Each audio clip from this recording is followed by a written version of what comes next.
Hello, it's Philip Taylor speaking from Richmond Green Chambers, and I'm looking at a book from Jordan's, which is an important book. It's one for people involved in finance, business, regulatory matters and everything else, connected with the issue of bribery, and it's this new piece of legislation. The book is the Bribery Act 2010, a practical guide from Jordan's. That's the front, the side, and then there's a back cover.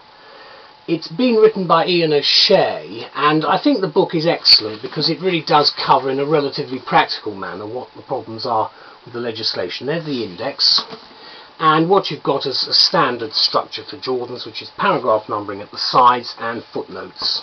And at the front, of course, you've got a very substantial amount of case law and statutes which are there, and right at the front, of course, you have a foreword which sets out the modern law as it stands. This is a controversial piece of legislation to many people, and we have given it a title, the Bribery Act, a clear, detailed and up-to-date analysis of the legislation, because it is controversial to many people and it worries a few people. So I hope that this book will dispel some of the concerns that some people have about what you can and can't do.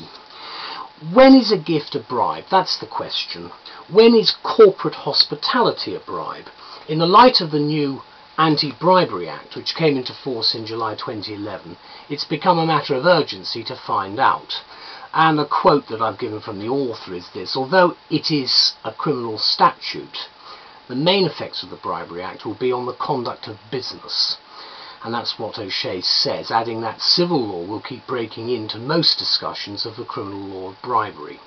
Now, it's always been a view, certainly of the courts, that they don't want to involve themselves too heavily in business and company matters. Just let people get on and let the market take over.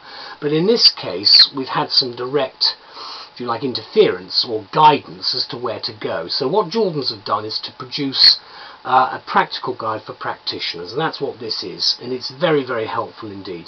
It starts with some interesting historical points dealing with morality and the fundamental practical perspectives on bribery, and points out that distaste for bribery occurs across a wide range of societies and cultures, even though in certain countries it continues to be regarded as an unpalatable but tolerable evil. However, as O'Shea asserts, it's widely acknowledged that corruption is a major contributor to poverty and conflict in developing countries.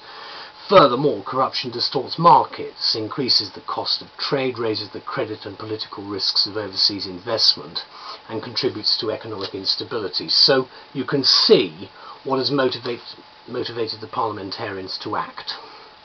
The text identifies difficult issues of interpretation, which I think will help if you're involved in litigation in this area, as well as issues of enforcement and prosecution. And there are chapters on things like active bribery and passive bribery.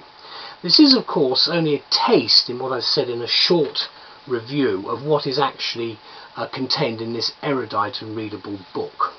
It's the last chapter which examines the particular problems of hospitality, promotion, facilitation payments and so forth, which I think will be of importance to the business community. So it's not just a book for lawyers.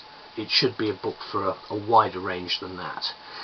Finally, let me say, if you're a practitioner in this field, the practical approach taken by the guide I think is extremely helpful. So it'll familiarise you with the implications of the legislation and where we're going since its implementation in April of 2011. So thank you to the author and to Jordan's for an excellent contribution to the new statute. Bye-bye.